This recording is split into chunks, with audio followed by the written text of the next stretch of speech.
So I've got this problem. About once a month I go to my friendly local game store and I spend an obscene amount of money on Warhammer miniatures. They look fantastic. They are excellent casts. They are really evocative. They have these incredibly flavorful looking creatures, all built and designed for their war game, Warhammer. But the thing is, I don't play Warhammer. I know some people who do or have. They have their armies and they've shown me the game and I'm familiar with it, but I'm not really into it. I buy all the minis. I say all of them. That's not literally true, but it feels true. And at this point, I have a large growing collection of Warhammer armies in my apartment. An apartment I share with a friend of mine who is also an avid Warhammer miniature collector who also doesn't play Warhammer, and he's also got his armies. So there's a lot of Warhammer minis in here, and we mostly just play D&D. So obviously, I've been designing D&D monsters based off of the Warhammer miniatures we have. Some of it based off of the lore of those Warhammer creatures or inspired by it. Sometimes I go look at the mechanics for these armies, whether that's in Warhammer Fantasy or 40k or in the Total War Warhammer video game. And I think these are really evocative and I get really excited about them. So I decide to put them into D&D. So let me explain to you how I take those ideas based off of what a mini looks like and design homebrew mechanics for them. Welcome to Mystic Arts.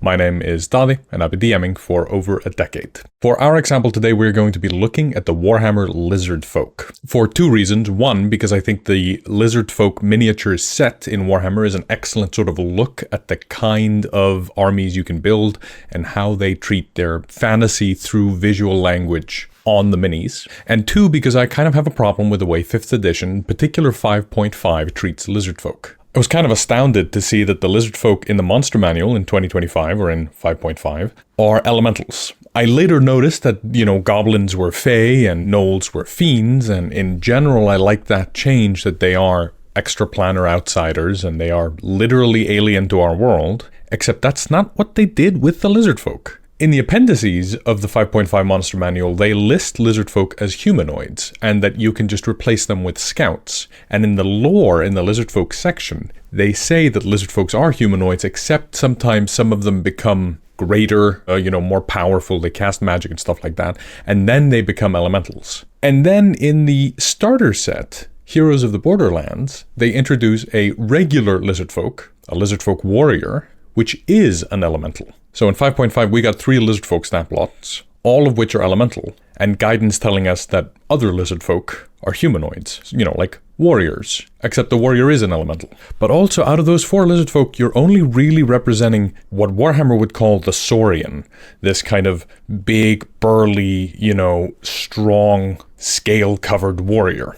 But I want there to be lots of Lizardfolks, all kinds, little tiny gecko-like creatures like the skinks, chameleons. I want them to have dinosaurs, and I want them to have a whole faction. Then I started thinking, what if, instead of Lizardfolk being the same kind of monster category as gnolls, each having like a few monsters in it, what if Lizardfolk was a category, like goblinoids, and instead of hobgoblins, goblins, bugbears, it had Gecks, chameleon, Saurin, Slunn, like a whole bunch of different species groups in it that would all play together. And then I thought, what if I make those all into monsters, and I put them up in a video so that you guys can use them, and then put them up in a PDF so that if you want, you can come by the Patreon and pick up the full PDF. But also, I'm just going to show you the stat blocks in this video so you can write them down or take screenshots or whatever you want. But for the full PDF, it's available on the Mystic Arts Patreon right now. For Lizardfolks, I'll put a link in the description. So I figured I'd start at the weaker end of the CR spectrum and decided to make the Gecks Raider. I took a look at the minis, and they often have wooden shields and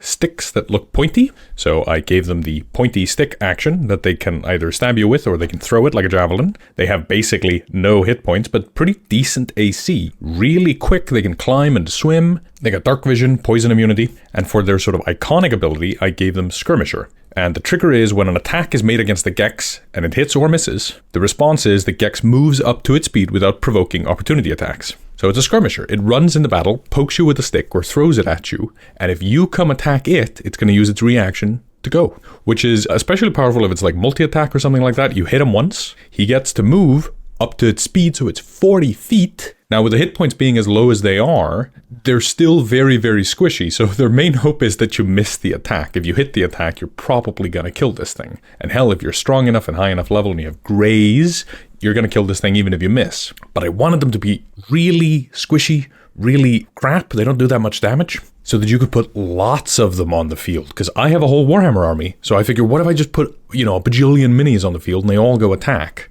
But I, didn't stop here. I'm not going to rest on my laurels. I went and made a whole bunch of these. The scarier cousin is the Gecks Stalker. Same sort of basic stat array, but they don't have a shield. Instead, they have a blowgun. So they got lower AC, and the Spit blowgun doesn't do that much damage, but it does poison you. It deals poison damage, and it poisons you until the end of your next turn. No save, you just get automatically poisoned. Now, this isn't going to be that much damage that is actually going to bother the kinds of, level of characters that I want to be challenging with this, but the poison condition is going to be an incredible nuisance. And also, they get a skirmisher trait, so they're going to be able to run in, take a blowgun shot, and then run out if you go try and hit them. I made a couple of more variants. A catcher that has a cattle prod that sort of grapples you and restrains you, and they then have a bonus action to shock you through the cattle prod and zap you. This is especially good to secure the skirmishers who are running in and out and pelting you with attacks so that the catcher can hold you in place while you're getting poisoned. It's also got a 10-foot reach, so they can do it at a range where you can't get them.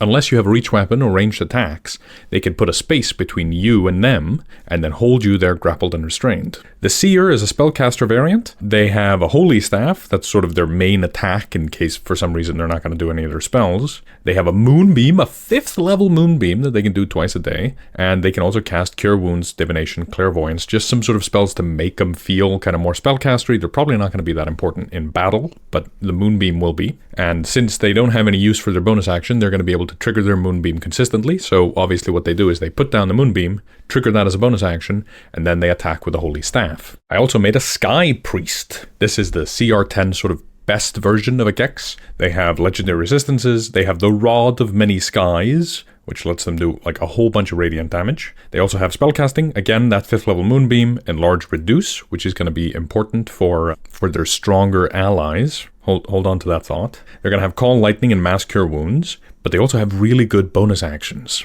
So maybe they won't be using Moonbeam, because they might be able to use Master the Skies, where a 30-foot emanation, that's huge. DC 17 creatures of the Gecks choice, if they fail, they take 8d6 lightning damage, or half if they succeed. So they have these huge AoEs that are going to be able to bring the average hit points of the party down. They also have Poison the Unbeliever, which they target a specific creature that has been hit by their Rod of Many Skies, and that creature takes a whole bunch of extra poison damage and gets the poison condition, and if they succeed to save, they don't get the condition, they get half damage. They get the Skirmisher reaction, they get a couple of legendary actions as well. Foul Earth, they target 4 creatures of their choice, and deal acid damage and grapple the targets in place. While grappled, they're also restrained. They have Retreat, so it makes one attack and moves up to its speed without provoking an opportunity attack. Specifically, it makes the attack and then moves. So it can't use this to run up to someone and attack them. To me, that feels like an aggressive ability, and we're always thinking, if you remember our Bugbear video, we're always thinking about the story mechanics are telling. So for the Retreat, for that ability to make sense, it has to be somebody's next to me, I hit them and I run away. Then we get that storytelling of them being skirmishers, right? And finally, it's got Call the Storm, which lets it cast Call Lightning or use the magic action to trigger it, because they have Call Lightning on their spell list. So what it could do is they could cast Call Lightning and then just continually use this legendary action to trigger Call Lightning. I think this is an excellent version of a non-scary, profile. It's a small little lizard guy, but suddenly he's doing crap loads of AoE damage, and that's going to be very important for the kinds of battles that I think these Lizardfolk are going to shine in. Obviously, I ended up making a Slunn. If you're familiar with Warhammer, you might recognize what that is, but these are lumbering imbeciles blessed by the dead titan. Yeah, I made some lore for these guys. They worship this dead titan called Tzunzilla, and there's a laborer version that's just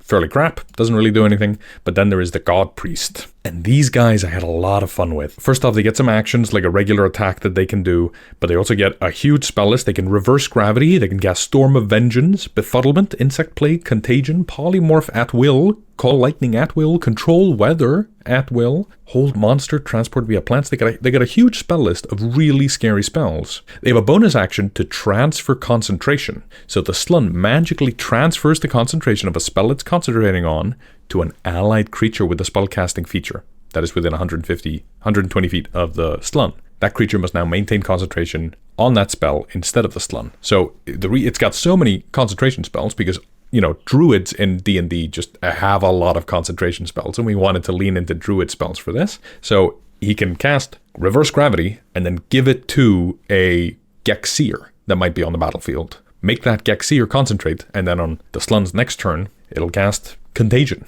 or Befuddlement. Fun name, Befuddlement. It's got 4 legendary action uses. It can rain acid. It can do a targeted lightning strike. It can poison all the ground in a 200-foot emanation, dealing 2d6 poison damage, which, isn't that much if you're fighting a bunch of heroes, but that could destroy a town. It could poison an entire town, because most commoners have 4 hit points, so an average of 7 damage. Yeah, everyone's gonna die. This thing wields magic at a war scale, at a grand scale. And it's got Flight of Blight. The Slunn moves up to its speed and uses Blighting Curse. So this way they could still use the Blighting Curse ability.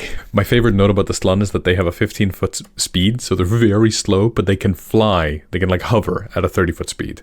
But the Laborer can't. The Laborer just trundles around at 15-foot speed. So if everybody's going for a casual walk, the Slunn has to be dashing to keep up. Then I thought, what about chameleon skinks? So let's make something for those guys, since I have those minis as well. And then I was how do I make them feel unique from the Gecks? How do I make the Chamilon feel unique from the Gecks? And I thought I'd lean into the idea that they are chameleons. They can change their scales and stuff. So here's what I did. Their AC is same as the Gecks, just to sort of keep the modular design principles we talked about in the Hobgoblin video in mind. They've got a sling, the default one, and they make a Bolas attack that can drop you prone if you fail a save. We did put a save on this one. It felt pretty brutal without it. And then as a bonus action, the Chamilon makes an attack against the creature that gained the prone condition this turn. So if they drop someone prone, they can then make another attack against them. The minis all have these boluses, and they throw them, and I'm what does that do? Well, presumably it either grapples you or knocks you prone. And I thought, getting grappled by a creature nowhere near you felt a little strange, and especially since it's not magic or anything.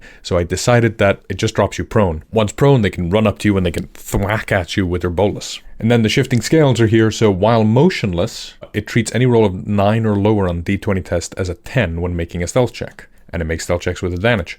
So odds are they're going to be hidden. And if motionless, you can't spot them. Because treating it as a 10, they add their +6 stealth, and that beats a hidden save. Now, obviously, if you take a perception action, I don't remember what it's called, a looking around action in 5.5, you should be able to make a perception check. You just have to beat a DC of 16 if they fail to check while motionless, or higher if they, roll with advantage, and they might get as high as a 26 if they crit. So they could be very, very hard to spot indeed. So they're kind of the perfect ambushers, which is why the ranged version of this same creature has the Ambusher's Blowgun. Ranged attack roll +4, some poison damage, and the target is poisoned. Targeting a prone creature with this attack does not pose disadvantage on the attack roll, because they are trained with the Bolas guys. So the Bolas guys are throwing these things, dropping characters prone, and the ambushers are used to shooting at prone targets, so they don't get disadvantage from prone creatures, and they can make an attack with their blowgun, and they're more likely to hit because they don't have disadvantage. Obviously, they can still miss. And then as a bonus action, when the Chamilon hits a creature with the Ambusher's Blowgun attack, if the Chamilon had advantage on the attack roll, it can turn that into a critical hit instead. So they are really good if they're hidden. They can auto-crit. These are some scary dudes. Now you notice, these guys, the Chamilons, have no Skirmisher trait because they are not Gecks. Much like the Goblins have the Cruel trait in the Mystic Monsters, the one that I made, but the Hobgoblins don't get that. They get Regimented, right? So here we're making a new kind of creature base. They still have the same immunities, the same dark vision, the same language. These guys can climb as well, but they don't get the Skirmisher trait. Instead, this one gets Ambusher, that one gets Beat the Helpless. And instead, what ties the Chamilon together is Hold Breath and Shifting Scales. Now, I think all of the Lizardfolk got Hold Breath. You notice the same with the Slunn. They have the Hold Breath ability, but then nothing else that indicates what all puts all the Slunn into a category together. Except, I guess, their speed. I made a couple of more Chamilons. The Chamilon Skirmisher is basically the Hunter and the Bolas creature combined into one, and at that point they're CR3, so they are more scary, but they could do the whole range. So they have the Bolas, they can drop creatures prone, the Ambusher's Blowgun, they gain the Skirmisher trait from the Gecks, but then they have Beat the Helpless and Ambusher as bonus actions, so they could either serve in the front line or the back line. That's just going to be up to you running this creature, sort of which hat you want it to be wearing in this moment. And then they've got more hit points, which sort of brings them up to that higher CR and lets you use them against a wider range of characters. every time I'm designing these monsters, I'm also trying to think of how do I make it so that you can use this no matter what level the party is. And I try and frame it in my mind as I want there to be enough monsters that you could make a whole adventure fighting these guys. But also that doesn't sound terribly exciting, fighting the whole monster type the entire campaign. But if you mix it up and you use plenty of them, you can do that. Also, what I'm doing is I'm trying to make sure that if you get excited about Lizardfolk right now, and you think, well, my party's level 7, this would still work. The Chamilon Skirmishers are still really scary. You can chuck some of the casters in there. I think it'll work at even higher levels than that. So this way, no matter when you decide to use the Lizardfolk in your campaign, you're still going to have a good time. I think that's really important because, especially in D&D, there are so many monsters that really are only fun in a specific CR range, and I'm always trying to broaden it whenever I'm designing monsters. I want to be able to fight, crap versions of the Lizardfolk, the Gecks Raiders, but I want to then also be able to fight the ones that master the sky and rain death from above and poison entire villages and do the crazy stuff, right? So you get the whole spectrum. The Chamilon Elder is again tougher. It's CR6. It's got more hit points. They get the legendary resistances. They have a spear that deals poison damage and poisons you. They have this blessed tip ability, which they can force a save to someone they hit with their spear and deal lightning damage because it's blessed by the skies. And it's got legendary actions. It's got Pack Leader, which lets it command other Gecks to move up to their speed without provoking opportunity attacks and make an attack. Retreat, so it can use the same thing as the Gecks Skypriest, where it makes an attack and then leaves. Then I thought there are these Lizardfolk minis of like big hulking brutes that are like large and really beefy, bulky. Basically, I designed one creature for it at CR5, and then I just sort of made variations on it so it works at higher levels. Unlike with the Chamilon or the Gecks, where I'm trying to create synergy within the group, with the Gorek, it really is just one monster, but it's got a few different versions so you can use it at different CRs. Kind of like the different Draugr in Skyrim. So here's the Gorek.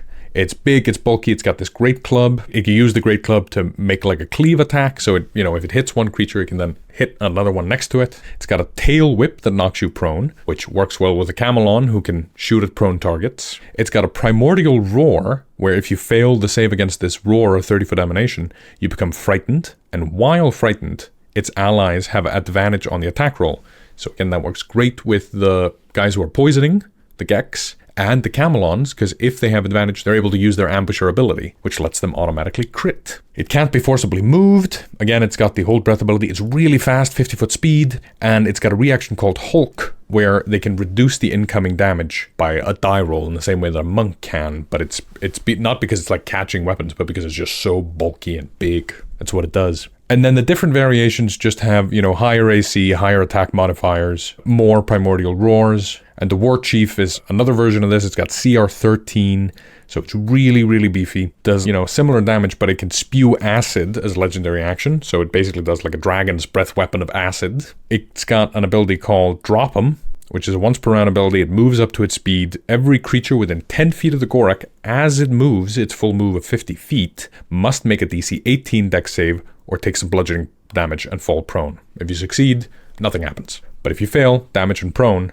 which again, drops you, gives advantage, whatever it does, all the other little skirmishers are going to be able to use that. So with the Gorek, I was trying to make shock troops, something that the whole party would be focused on, because this one troop alone buffs everybody else, not necessarily by giving them orders, but by making all the other targets get advantage, and then the Gecks have their poison attacks, so it makes attacks have disadvantage, so they're less likely to hit the Gorek. So really, they're sort of messing with your D20 abilities, right? Your attacks, your saves, that kind of thing. And I think that creates a really powerful synergy, and I think it's a lot of fun to play with. And finally, we come to the Saurin. These are the sort of typical Lizardfolk warriors. The Saurin Warrior, AC 16, 26 hit points, or 1. I think that's sort of congruent with what I imagine a Lizardfolk warrior to be. It's got a spiked club, which is in here as the Morningstar if the players loot it, but it's got a spiked club, deals a bit of damage. Nothing special about it. It's got a bone axe, which they can throw, and the special Saurin ability, Group Predator. The Saurin makes a melee attack against a creature that is within 5 feet of another creature that is allied to the Saurin and not incapacitated. So if this Saurin is next to another Saurin, or a Gorek, or a Gecks, or a Chamilon, or a Dinosaur, and they are both next to a bad guy, one of the players, they can make a bonus action attack against them. Now I really wanted to figure out something for the core Saurin ability that felt like it represented their rampage. This idea that they're tough, scary, they charge, they rush, And I thought a lot about giving him regimented from the Hobgoblins, and I just felt it was wrong to share an ability in that way. Same with the Pack Tactics, and I wanted to find something that was neither, but evoked a similar sort of feeling, but different. And this is what I came up with, that they sort of work in tandem, and they attack their own, like, buddies, creatures. So, you know, a Saurin, if a Gek is fighting someone, and there's a fight going on here, a Saurin might use its speed to charge up and attack the one attacking the Gek. And now, they're all sort of backing up the weaker rank. So the Saurin are here to defend the Skirmishers doing the blowgun attacks, the Slunn or the Spellcasters or whatever it is. They're here to defend that. But I made loads of variants. The Saurin Charger, more hit points, but the main thing they get is a Roaring Charge, moves up to its speed without provoking opportunity attacks, and move through the spaces of medium or smaller creatures. Each creature whose space the Saurin enters is targeted by one of the following. Targeted once by the following effect. Strength save, DC 13.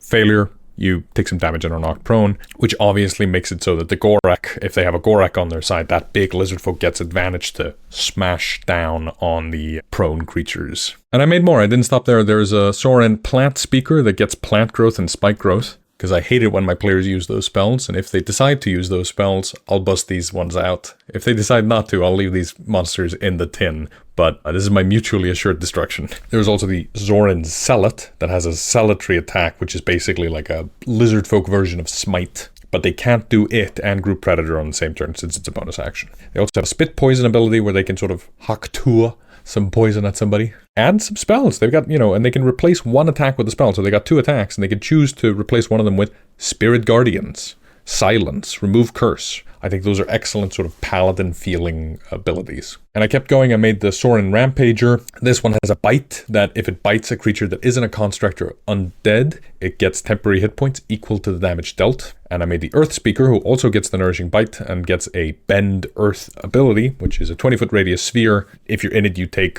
8d6 bludgeoning damage and are knocked prone. Again, it's always the prone. And finally, I made the Huntsmaster, a CR 13 Saurin, and this guy is pretty scary. They've got a maul that pushes you and makes you land prone. No save, that's just what they do. And then the Saurin, after doing that, can move up to half its speed straight toward the target without provoking opportunity attacks. And it's got 3 of these.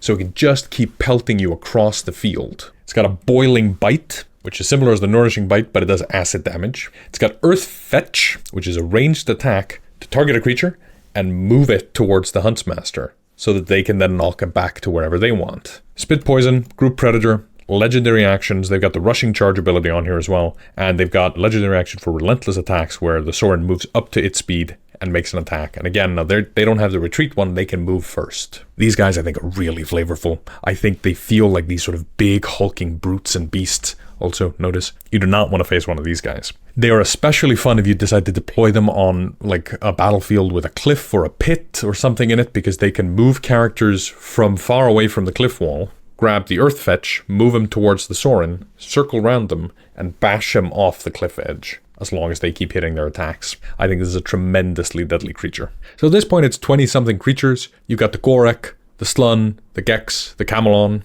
the Saurin. So obviously I didn't stop there, I also made Dinosaurs. With the Dinos, I just really wanted to make a bunch of different ones, and I wanted them to feel like they all had a different thing. Not many things, just one thing they did. And that way, which one you use is going to sort of shape the battle that you're running. For instance, the Pterodil, it has a flyby ability, so it flies in, bites you, flies out, just like an owl, but dino flavored. The Sprintodon can sprint, a dash as a bonus action. And they got a 60-foot speed, so those things are fast. Then it can also pounce on you and knock you prone. The Shriek Raptor has a shriek where it screams, and if you're nearby, you take thunder damage, and if you fail by 5 or more, you're stunned until the start of your next turn. Not the end, you still get your turn, but in between now and your turn, you have the stun condition, which means attacks have advantage on you, which means the Chamilon can automatically crit you, means a whole bunch of things. You are well screwed. Stunned is a very scary condition, even if it doesn't take your turn away. So stunned until the start of your next turn, I think is very interesting. We also had these 2 minis of like really big dinos with like stuff on the back and a bunch of Lizardfolk hanging on. And I thought, what if we made like big beefy dinos, but you could put siege weapons on them? So here's the Dicerodon and the Securodon. I made them have the same AC and hit points just for my own sanity, but I gave them different attacks. The Dicerodon has a gore attack because it's got 2 big horns, where it can charge into you, and if it moves 20 feet or more before charging, it does a whole bunch of extra bludgeoning damage. The Securodon has a displacing charge, which is similar to the others, where like if it moves through your squares and stuff, it knocks you prone. It can also take the dodge action as a bonus action, because it's got brace. I wanted to feel tanky without changing the hit points or AC, just because I wanted all the dinos to have AC 13 for my own sort of modular design principle. And then I put this on him. Siege Weapon. Actions required to use 3. On the dinosaur's turn, Gecks Raiders on its back can use their action to attack using the Crystal of the Gods or the Bolt Launcher. And then there's a siege weapon on here. This one just shoots you and does some damage. This one is a save and a line and a crap ton of radiant damage. And you could take either the Dicerodon or the Securodon, and you could stick either siege weapon on which one you want, and therefore create different feeling encounters. And then you put a bunch of Gecks on the back. Ideally more than 3, so if the players kill one, it's not then game over.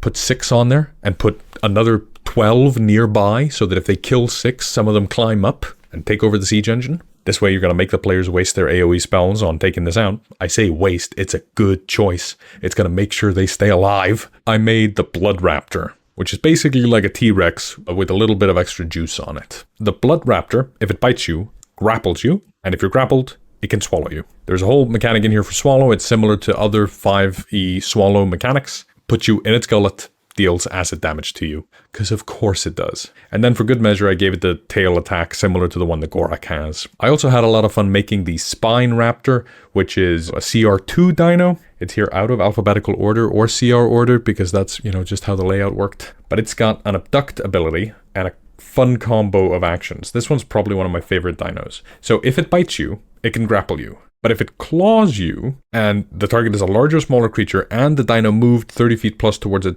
before the attack, the target gains the prone condition, and the dinosaur can make a bite attack. So if it claws you, it can also bite, having a sort of conditional multi-attack. And then as a bonus action, if you're grappled by it, as in its mouth, it can make you take extra damage and become restrained as it locks its jaws down. So how you use this is it runs up to a creature, claws them, bites them, locks down, and then you use the abduct feature to not spend extra movement, so it runs with the creature back. It has to move 30 plus feet to get the combo off, but it's got 60-foot movement, so once it's got you in it, it can move 30 foot back towards the back rank, where the Gecks or the Chamilon are all there, and they can use their blowguns to shoot at you. I think that's so fun. And finally, I made Tzunzilla, the Dead Titan, which is basically my take on Godzilla, if that's not obvious. It's got a crap ton of hit points, super high AC, it's got the sort of laser breath thing that Godzilla does, and so many other abilities. But that one I'm going to leave exclusive for the Patreon.